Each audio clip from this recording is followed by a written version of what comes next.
of R&D. As you'll hear from my colleagues in Uganda, the Accelerator Labs do research that is participatory, community-oriented, and action-oriented, among other things. And they're really, really good at experimenting with unorthodox solutions to thorny social problems. But inevitably, once you found something that works and you're trying to humbly celebrate your progress, someone, whether it's a colleague, a donor, your neighbor with her poorly trained dog, will turn to you and say, "Great job, Ebenezer," or "Way to go, Felicity," on finding that solution. But did it scale? I mean, did it actually really scale? So with that in mind, I'd like to turn it over to my brilliant colleague, Innocent, who will introduce himself and walk us through an intriguing scaling story that takes place in Uganda during COVID-19. And then we'll chat with his colleagues, Berna and Hadija, about how they navigated their journey to scaling and experimental social innovation, before opening it up to questions to you to discuss this particular case in Uganda, and then potentially to talk about the pathways for scale for social innovations within the broader UN system. If you happen to think of questions while you're listening to Innocent, Berna, and Hadija, please feel free to put them in the Q&A box, and then we'll take them at the end. So over to you, Innocent, the floor is yours. Great. Thank you very much, Taya. It's a great opportunity to be here to share the experience and the story from the UNDP Uganda Accelerator Lab on what we try to do to connect informal market vendors to e-commerce in Kampala and Uganda at large, but very much taking advantage of the challenge, but also opportunities that were presented by COVID. My name is Ejolu Innocent.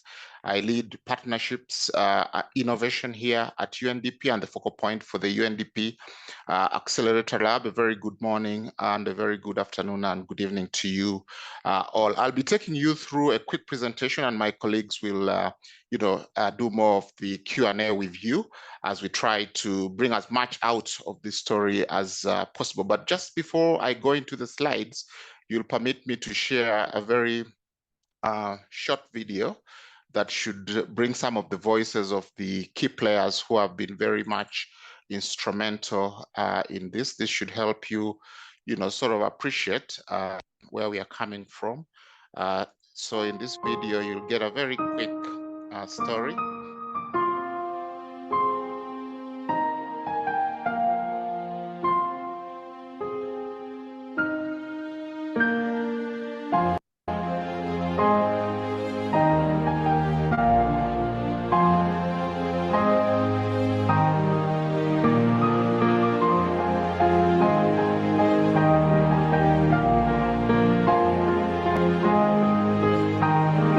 The customers are not allowed to travel with their own vehicles or board a boda or board the taxi. So most of them cannot walk, cannot trek from their home to the market to purchase the items, and then they carry their luggages. This is Pamela, a mother. She sells groceries. She's among the many vendors who have endured hard times, including sleeping in the market as one of the measures issued by the government of Uganda to control the spread of the novel coronavirus pandemic. She earns a living by supplying foodstuffs and vegetables to her customers and new buyers, living miles away from the market and cannot come over to the market due to the lockdown. The story of Hannington, a 27-year-old vendor who dropped out of school when he became orphaned, is not much different from that of Pamela.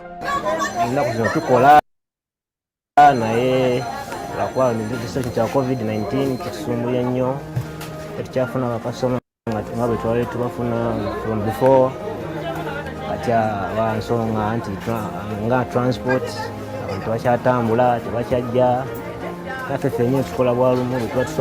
because of transport. The United Nations Development Programme, UNDP, has offered Uganda with digital solutions, not only to support the continuity of doing business, but also linking the informal private sector to e-commerce platforms. The farmer who is able to produce needs somebody to buy their products.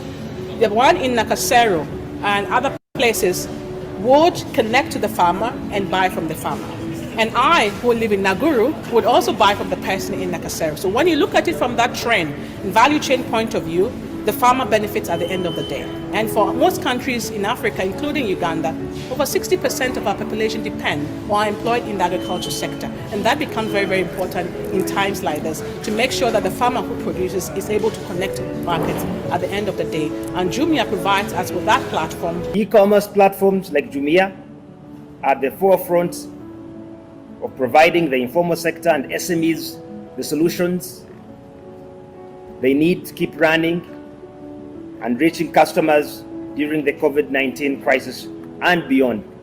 So together with the UNDP, Jumia is excited to provide a digital online on-demand ordering platform that will help our vendors be able to sell and our customers be able to access safe products that are going to be delivered in a contactless process, whereby customers are able to pay online, receive these products from drivers who have face masks, who have gloves, and who do not get in touch with the product itself. Recently, I've been talking about the economy, and I've told Ugandans that one of the lessons we have learned is that e-commerce has come, it will never go away. It is one of the lessons we have learned this time. Great. So thank you very much. That is the story in that short video. I will now straight away go to the slides in a moment, just to quickly provide a bit more, detail. I hope you can see my slides on your screen.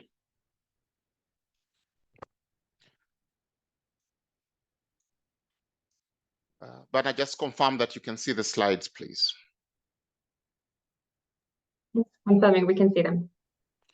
Okay, very good. Just a second.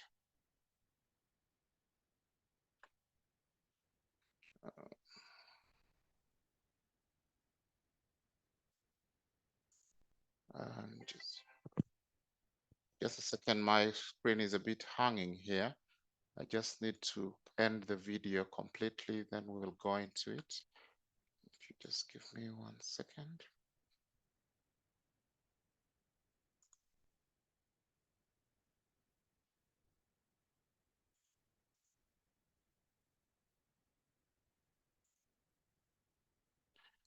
Okay, very good. So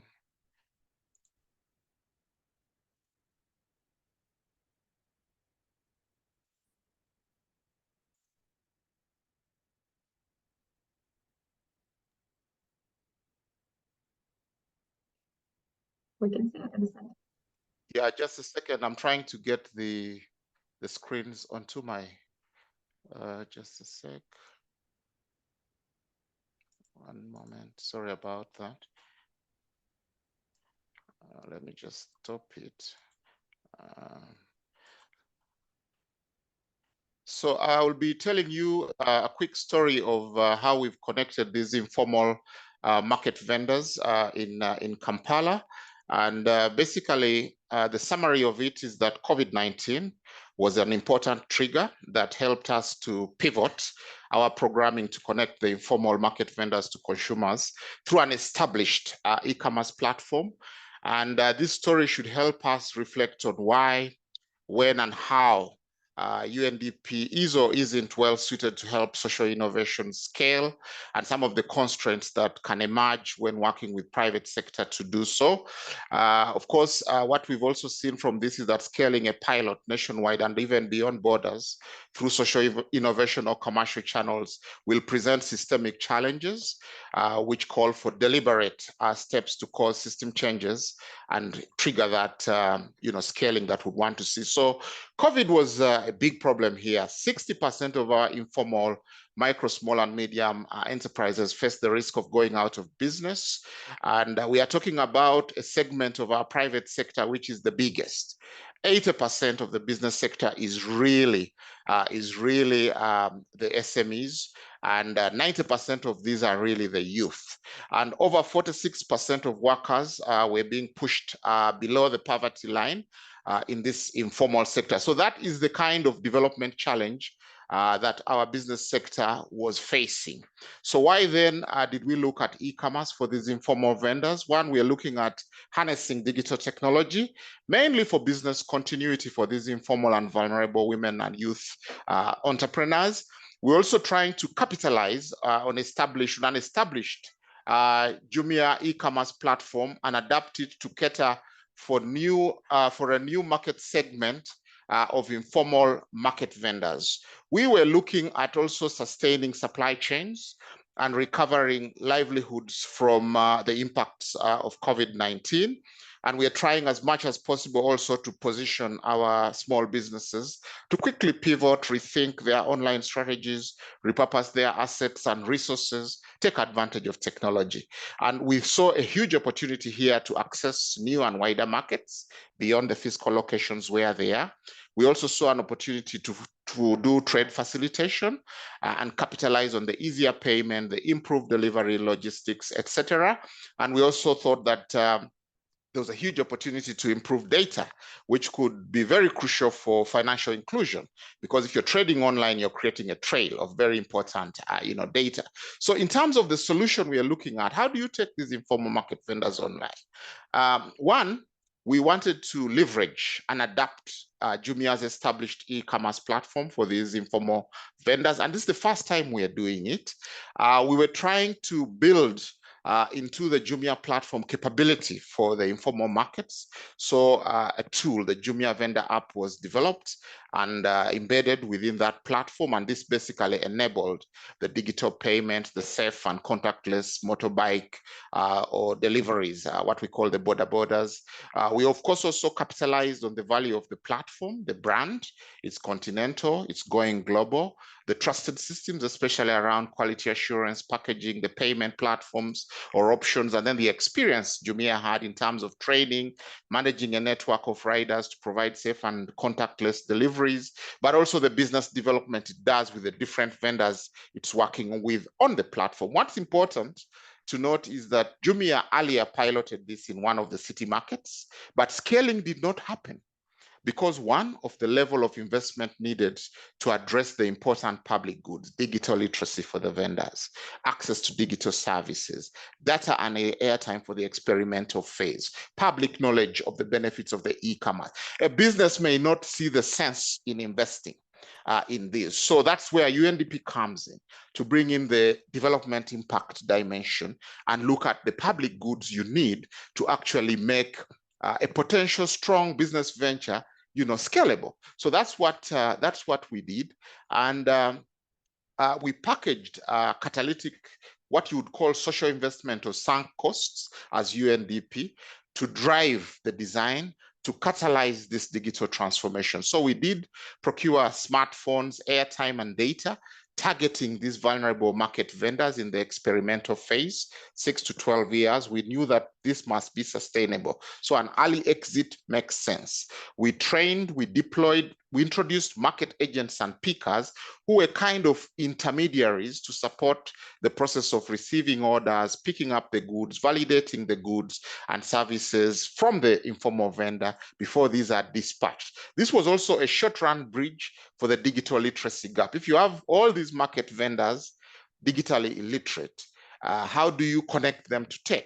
So we quickly identified youth who we could train, deploy to bridge that gap in the short run and manage the knowledge transfer and the skills transfer, and that happened. So we struck a non-financial MOU between UNDP and Jumia, initially for 12 months, later expanded for consolidation and scaling. And this was very crucial for us because the added value UNDP was bringing through this MOU was the convening power to get the Minister of Trade on board and that whole Ministry of Trade, to get the National ICT Authority on board, to also introduce knowledge around how do you grow SMEs without necessarily crowding them out through big capital? How can you build them from the base up? So we provided ideas around how that might happen. And then, of course, the whole conversation around resources to scale this, an integrated policy, as you'll see later. So we went into 7 markets, niche markets in the city. Target was 5, but 2 opted, self-selected, I would say, to be a part of this process, which for us was very strategic. But these markets were particularly important because of the link to the rural farmer. They are gateways or they are outlets for the produce from the farms.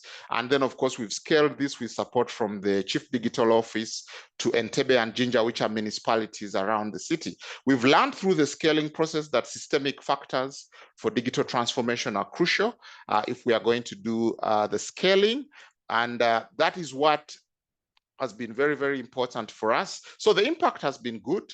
10 markets are live, they are online. Over 4,000 vendors online. 60% of these are women and youth. We've seen a 40% increase in the daily sales. City revenue has jumped.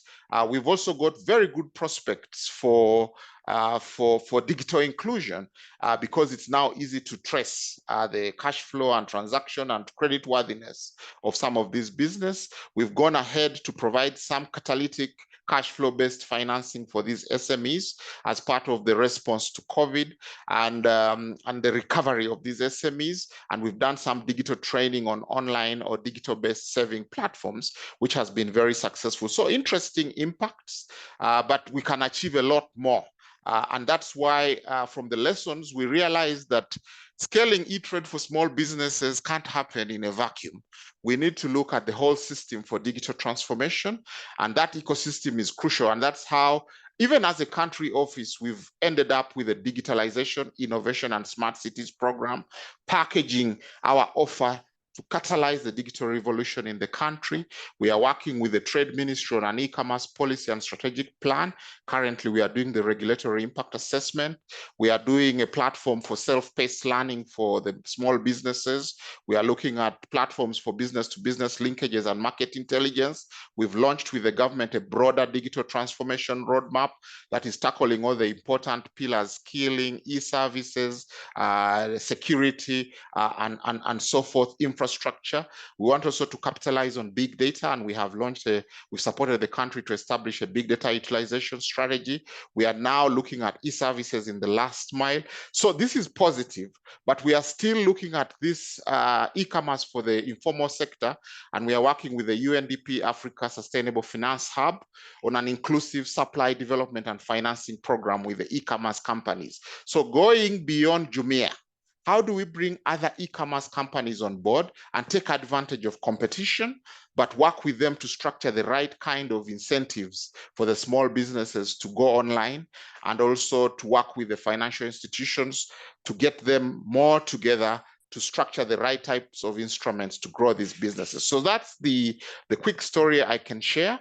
I'm happy to stop at this juncture and hand it back to Tayo to moderate the Q&A with the colleagues. Thank you very much.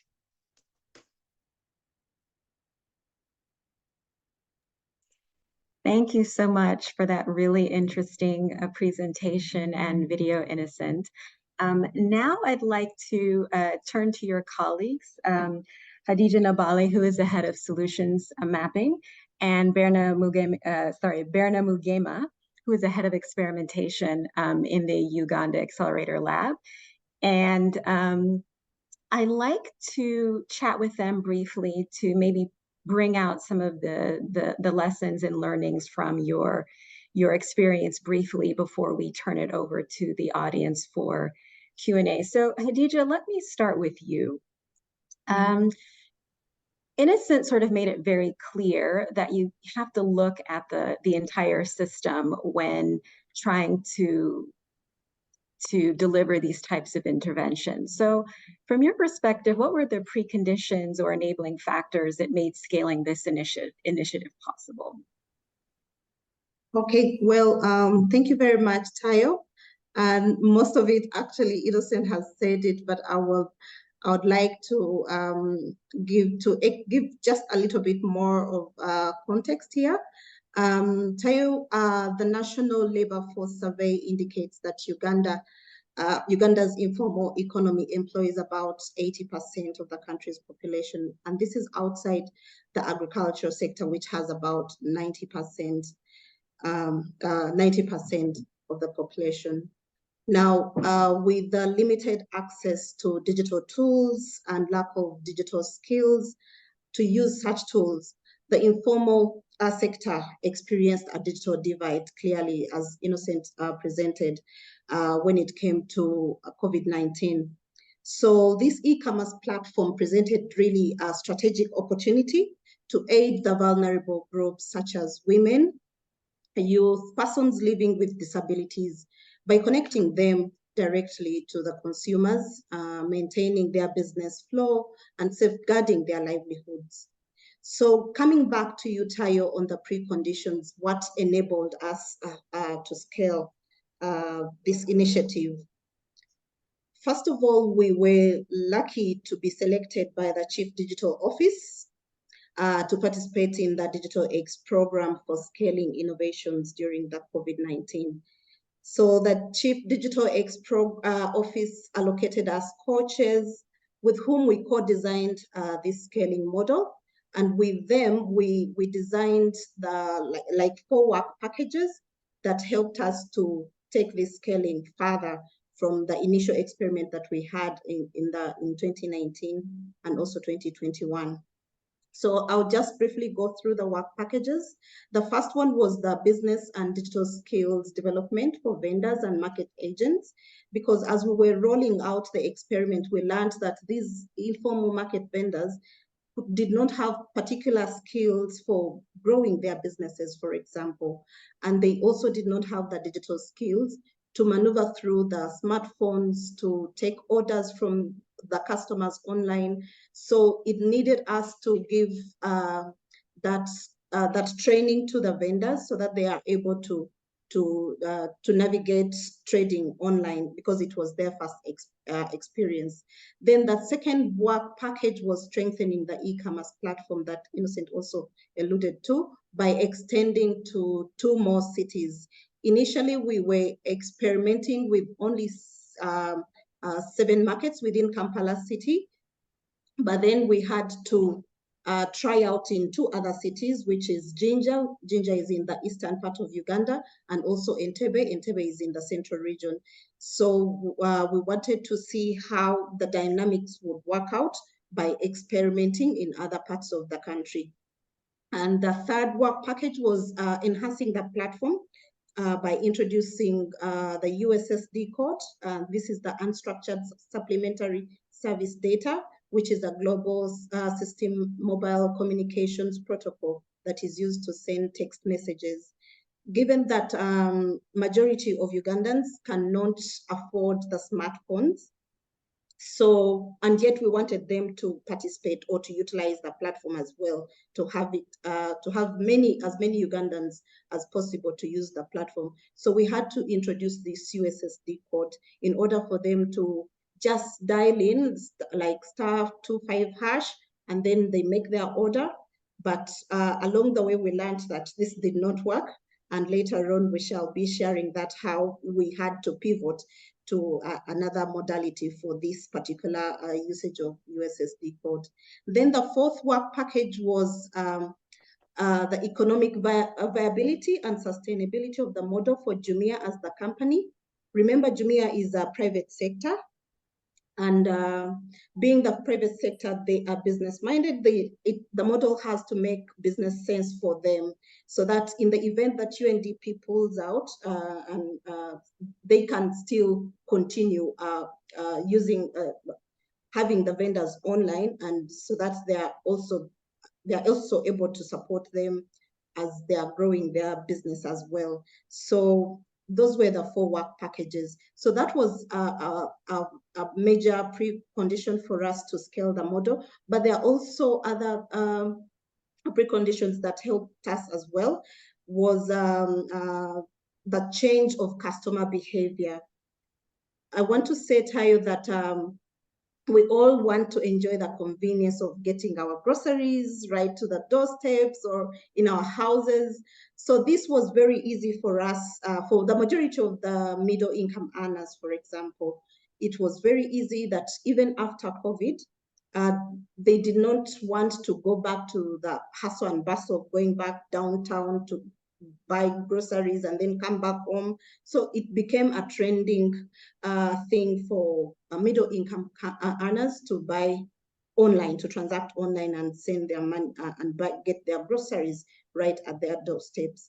However, when it came to the low income earners, it was another story. Yeah, so because for them, there is a culture for wanting to bargain for a product, and that service is not given when you're transacting online. So if you want to, for example, if you want to buy your Irish potatoes, you would want to tell the vendor, please, may you reduce the price for me?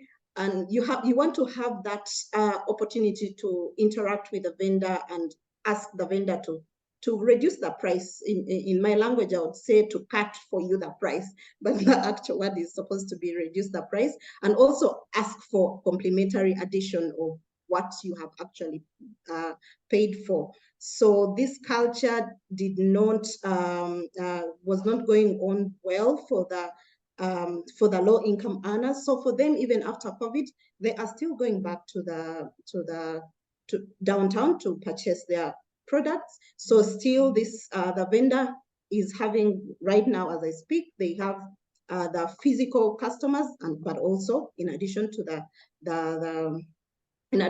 the online customers. And then another precondition was the willingness for Jumia to participate in this initiative. As we kept on learning the lessons, they kept on also iterating the working modalities to ensure that the platform is utilized. And then other systems that complemented the usage of the platform, like the mobile money payment systems, the bank mobile wallet, whereby people can just withdraw money from their bank account to their mobile phone and make payments. So Tayo, these were all the preconditions that really helped us to scale this initiative. Back to you, Tayo. Thank you, Hadija. I mean, if nothing else, it's clear, it's very clear that significant and comprehensive investments were made to ensure the success of this pilot. Could you maybe also, because I think what's really unique about this pilot is how successfully you were able to work with the private sector actor, which we all know can be quite challenging within the UNDP system. So can you comment a little bit about what made that partnership a success? Well, what made the partnerships a success for us to work with the private sector were really a couple of conditions. First of all, there was a value proposition at that time. It was during the crisis period. We were all stuck at home, and the market vendors were in the markets. They were actually sleeping there in their mosquito nets, under their mosquito nets, but they did not have buyers. So this value proposition made a case for us to present to our senior management. And and we had to act with some level of agility, and they approved the initiative because and also for Jumia, it was a chance for them to have another addition of market segment on their Jumia platform, since initially they were dealing in only fashions and gadgets clientele. So we had to convince them that, look here, now people are locked, but they would want to have food. We can have this market segment introduced on your platform, and we work together as we try out on how we can work together. So having sold that to our senior management and also to Jumia, they accepted, and then we had to undertake an assessment as in terms of following the program, the UNDP program and operations policies and procedures. You have to first have an assessment before you get into a partnership with any private sector, because there are certain values that we have to really make sure that are not underlooked whenever you're going into an agreement with any partner. So with that, we had to sign a non-financial memorandum of understanding with Jumia. And this non-financial memorandum of understanding had clear terms of references of who is going to do what, following, of course, the UNDP procedures and guidelines. For example, UNDP was supposed to fund the activities for activating the Jumia vendor platform. like buying the smartphones for the pickers, paying for internet, paying the trainers who are going to build the capacity of the vendors, things like that, and many other things that UNDP had to take into consideration. While Jumia provided the platform, the technical expertise, they had all the logistics that that were required to move the groceries from the markets to the consumers right at their premises. So the MOU had clear terms of references of who is going to do what, and that really helped us a lot. And then the other thing was that besides the funding that we got from the UNDP Chief Digital Office, they actually acted as our big brother. They kept on monitoring closely on how the patterns were unfolding. They analyzed the sales, and where there was low uptake of the platform, of usage of the platform, they advised, and that's how we managed to remodel together with Jumia and be able to have this initiative scaled. And then the other fact was is Apologies. that UNDP, yeah. So sorry, Hadija. I don't mean to interrupt you, but I do want to also to be able to engage Berna to walk us through the key lessons from the pilot, if you don't mind. So I will turn to her to ask Berna. Basically, clearly, again, a lot of work went into engaging with the private sector partner, engaging with multiple public sector partners, trying to scale from one market to many markets, et cetera. So maybe if you could briefly share with us the key lessons from an overview, a 30,000-foot view of what you learned from this pilot, that would be great. And then we'll turn it over to audience Q&A. Okay, thank you, Tayo, and thank you, colleagues. My colleagues have elaborated very well on what we did. Allow me highlight a few of the key lessons that we learned on this pilot. And one of the big things that we learned was the need for us in UNDP to be agile in response to crises, but also to learn on the go. So we keep saying never in our lives were we excited to be part of the Accelerator Lab like during COVID, because it allowed us to put our skill sets to use. And so we kept experimenting as we implemented with this initiative. Secondly, the opportunity to impart digital skills in the medium, small, and enterprises was was elaborated very clearly by Innocent and Hadija. However, we learned that there is a hunger for these lessons. There's just no time. And how do we impart digital skills to somebody who cannot leave their market stall, at the same time wants to learn a little bit more, wants to get into a specific consumer segment? And with that, just to highlight, one of the things that we have picked from that lesson and developed is a self-paced e-learning platform where they would learn at their own pace, not necessarily leaving their single sources of income. The third thing we learned was consumer behavior adaptation. As long as we are running e-commerce, we cannot run it as Amazon or Alibaba. We continuously had to iterate the platform to put into consideration consumer behavior, their buying behaviors. What days of the week do they buy fresh produce the most? What measurement metrics do they use? On the e-commerce platform, they were using a kilogram of tomatoes, but usually we buy them in baskets. So we had to reiterate the model to include what does a basket of tomatoes look like? Then quality standards and considerations had to be put into place. And the very key one that we learned was things like bias and vis-a-vis the optimal delivery model. Jumia has a full logistical arm attached to it. And so it was that whole process was easy for us to do. But there were consumers who lived in far places, but liked produce from a specific market because they had this bias that this market was cheaper. And yet the delivery model could not exactly allow for them to get from that without increasing the price. And so these are things that we had to adapt to and continuously explain, and all try to adapt what was already in that market that was very attractive to the consumers, even if it meant that they had to travel a longer distance. And then on integrating e-commerce into feature phones, the biggest attraction of e-commerce is convenience.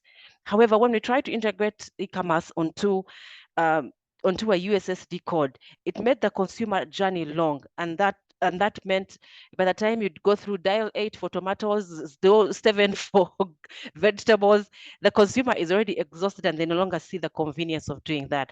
And so with that, we reiterated to have a call center that existed within Jumia, where a call can be placed and the order processed on their behalf, which is the more rudimentary form of e-commerce.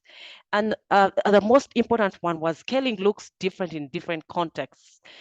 Within Kampala City, we were able to scale to different markets because they relatively had the same landscape. The same with Entebbe. This, in fact, for Entebbe, it was even better because they have more middle-class people. We have even the UN base seated there. But when it came to Jinja, this is a place that is in the eastern part of Uganda, but then it's nearer the villages where the market, what are they called, the agriculturists are nearer. So the model had to look different in that specific area. So the last thing, as I wrap up, as everything has been said, is the right business model versus the right pricing model.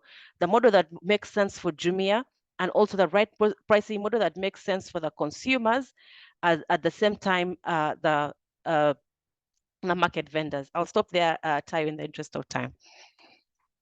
Thank you so much, Berna. The Q&A box is hopping, so I'd like to get there expeditiously. But before we do that, I mentioned at the top of the session that I would tease an answer to the scale question, so I'm going to do that briefly. So basically, within the Accelerator Lab network, our thinking is in terms of how best to scale social innovation, and I will quote, "To drive learning on what works on sustainable development, we need to move beyond thinking we can do it alone. We need to keep evolving the way we open up data and insights to facilitate the partnerships and enable innovation to spread." This is what we're calling the SDG Innovation Commons, and it will be the place where the leads we unearth through our exploration, ethnography, and experimentation are shared, and we see partnership as our main avenue for scale. So that's an excerpt from a blog written by our team leader, Gina Lucarelli.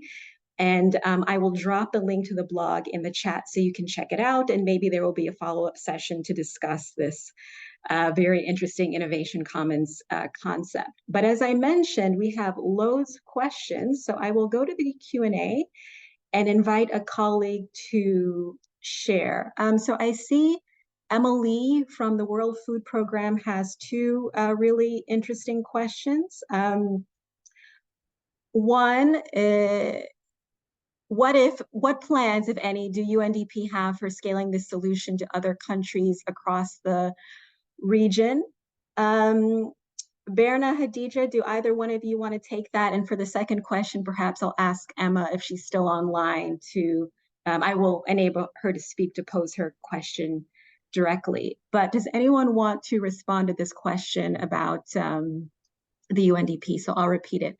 What plans, if any, do UNDP, meaning UNDP Uganda, have for scaling this solution to other countries across the region? Can I give it a shot? Please. Very good. We've shared this experience with a number of countries. We've shared with Nigeria. We've shared with Kenya. I think Namibia picked some ideas as well, and I think they launched something called Tumblr, which was built around the same principles. But we are working with the Sustainable Finance Hub in Pretoria, which is a UNDP hub, on opportunities to scale this. So currently the Finance Hub, which mobilizes resources to scale development solutions, is working with us on a concept that can help us create a fund that can help us work with more e-commerce platforms, and not just one, to do this with many more small businesses. We're also thinking of potentially a portfolio guarantee facility that can incentivize financial institutions if we bring them into a platform to look at how they could fund SMEs, help support risk sharing, and innovate around how you trade, online. So that prospect is open. We are currently testing that thinking with Jumia here, and we have scheduled some conversations with them. So there is that possibility to actually work through our finance hub in South Africa to actually land a program that could take this beyond just Uganda, but to other countries in the region, and do it maybe in a more structured way as well. However, for the country, we have decided to go for the e-commerce policy and strategic plan because there is a lot going on online. People are selling on Facebook, people are selling on Instagram, people are selling on TikTok. These are informal online small businesses, but they don't have the penetration you get with a big e-commerce platform. We want to see if we can support that whole ecosystem with some kind of incentives from a regulatory point of view to drive the growth. So those are the angles we are looking at, using policy signals for it to thrive here, but also working with the finance hub to structure a program that could take it regionally. Thank you so much, Innocent. Emily, I have unmuted your mic, so if you'd like to pose your second question, you are welcome. Sure, and thanks everybody for a very insightful session. I'm Emily from WFP Innovation. I look after the East Africa hub. So this is very interesting and also very relevant in our region, as we have also interest in this type of platforms. So I think my question might have already just been partly answered by the response just now. So I was really interested to understand the scaling plans and also specifically how you came to choosing Jumia and whether you were looking at other kind of potential partners, but I think that might have been already partly answered. So it's interesting to hear because I know Jumia is looking after the kind of middle or upper class market. So I was wondering if there was thought to the partnerships involved. So yes, I think Innocent, you already partly touched on it, but happy to hear any more thoughts. And thanks again. Thank you, Emma. Any other thoughts?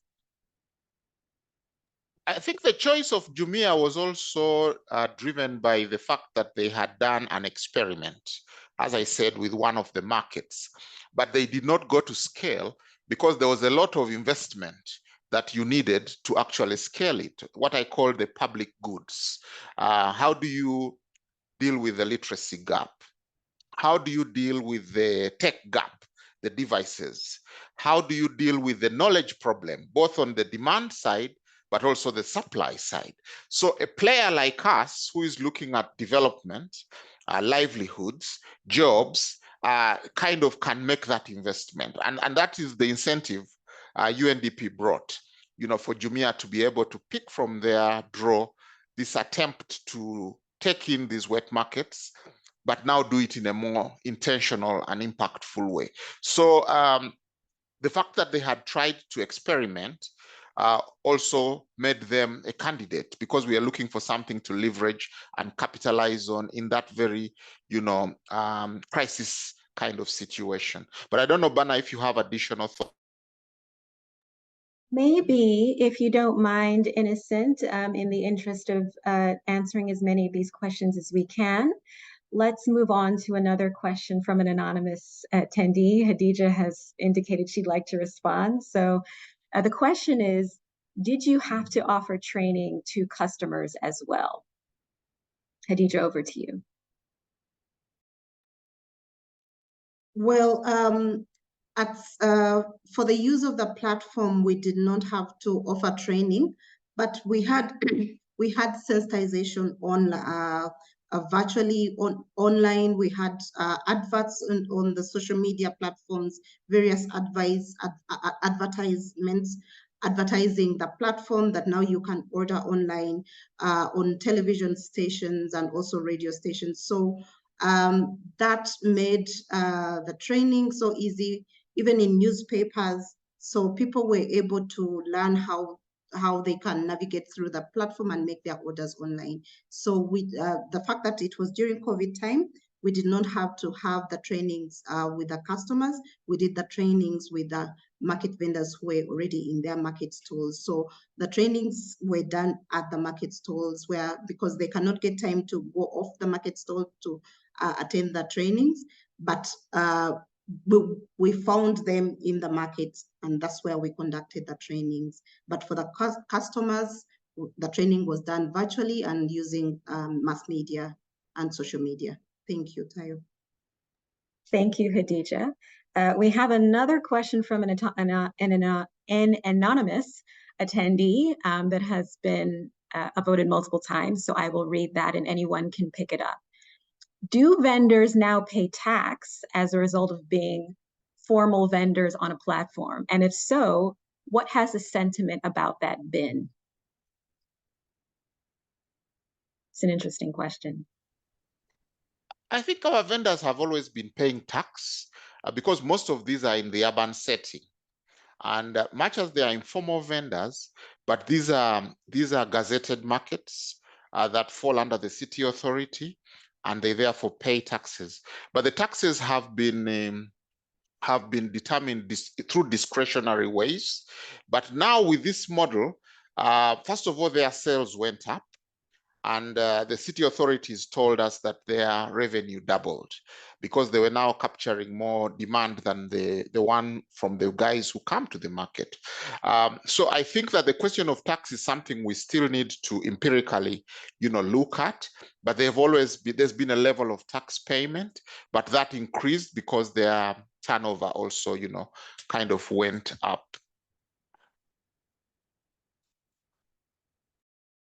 Thank you very much, Innocent. We have another really interesting question from a non-anonymous attendee, Quinn. So Quinn, I'm going to allow you to talk to address your question.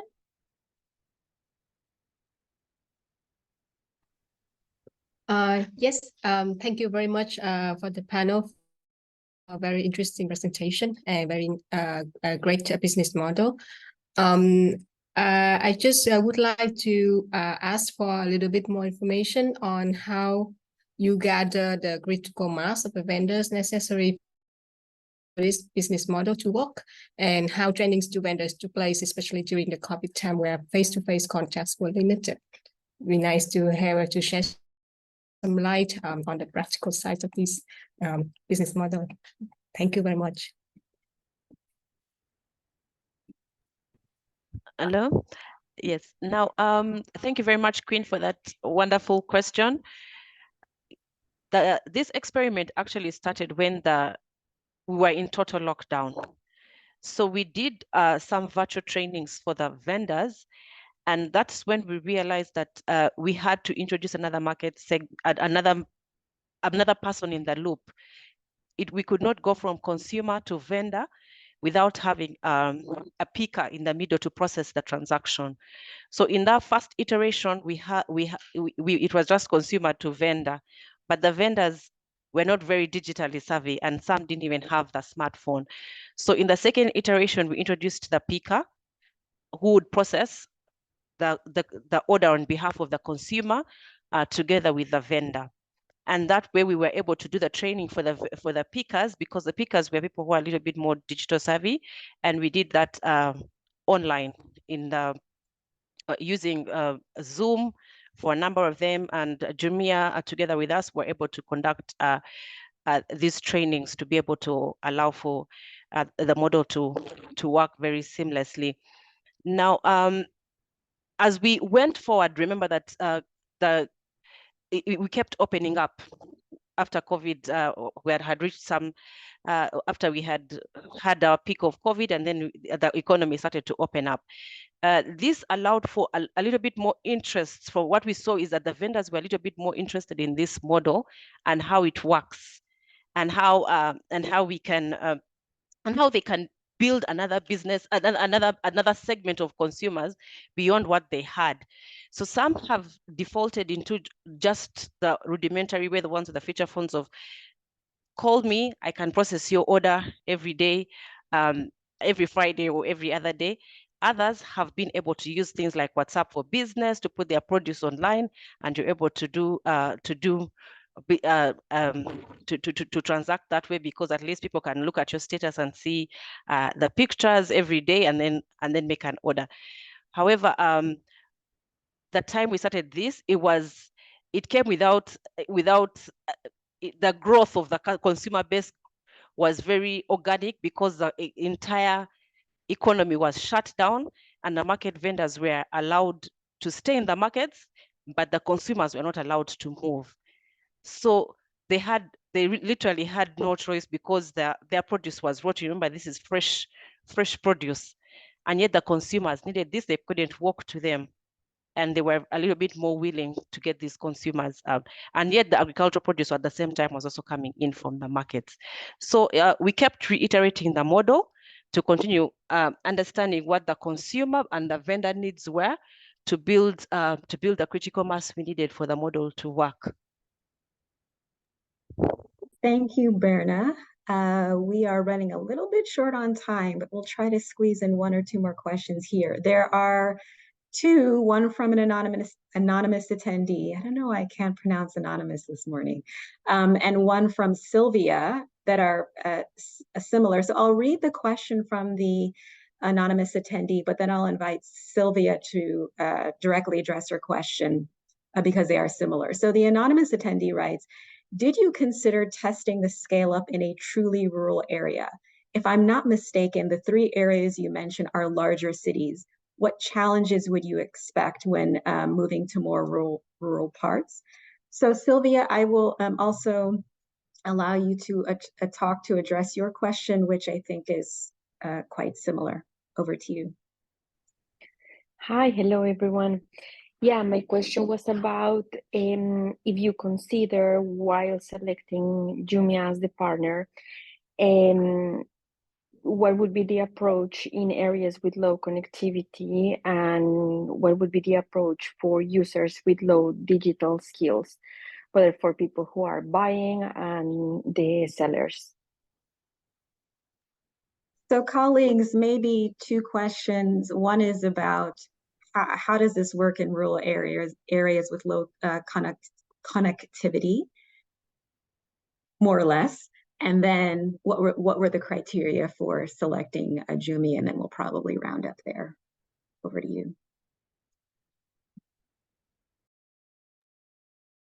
I'll take the easy one, and then Brana will take the hard one. So in regards to the anonymous question about how we tried in the rural areas and which modality would work best while if we are to deploy in the rural areas.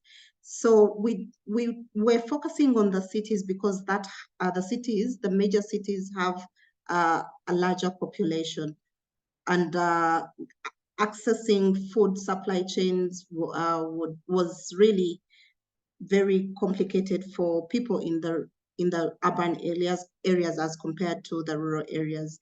In the rural areas, people can easily access their products. They actually grow this food. It comes from these same rural areas. So we had not worked on a modality that focuses in the rural areas. Having said that, if we were to consider that there was where there are low internet connectivity and not even the infrastructure there, we also had the modality of having call centers whereby a person would just call in the Jumia call center, and they make the order online or on phone. You just pick up your feature phone. It doesn't matter what type of phone you have, whether a smartphone or feature phone. You want to buy some matoke or green peppers or onions, you just call and let's make your order, and then they place this order for you, and it is delivered to your rural village. But I'm very sure most people in the rural areas, in our context, they have all these facilities. They can easily access the food right at the backyard of their gardens, of their houses, and even outside their homes. Over to you, Berna, for the other hard question. Thank you very much, Hadija. Why we chose Jumia and why Jumia? So in that particular context, we did a horizon scanning of all the people who were providing e-commerce services to the population at that time. And Jumia had a more robust e-commerce platform, but also Jumia also had the logistical arm that was very easy now to integrate with. So with all that in mind, it was very easy for us to choose them. They had a bigger reach than most of the e-commerce platforms that we had around the city. However, they had just done a little experiment to try and integrate fresh produce, but it didn't make sense then. So we saw that they had some level of interest in something like this because they had tried to experiment on it. And then they already had the e-commerce platform, they had the logistical arm. It went without saying that they were the best type of platform for us to work with. Yeah, so we had some like some simple metrics that we were using during our horizon scanning to choose the type of e-commerce platform to work with, and they scored best for us, and that's how we that's how we chose them. Thank you, Berna. Thank you, Hadija. And with that, I think we've come to the close of this really compelling conversation. I'd like to thank my colleagues, Berna, Hadija, and Innocent, for that really interesting story and for fielding all of these tough questions. Also like to thank Johanna and the UN Innovation Network for hosting us. Hopefully we'll be back again, as the Accelerator Lab Network, for more of these really interesting conversations. I have left the link to the blog I mentioned in the chat if you'd like to take a look. Over to you, Johanna, to close us out. Thank you.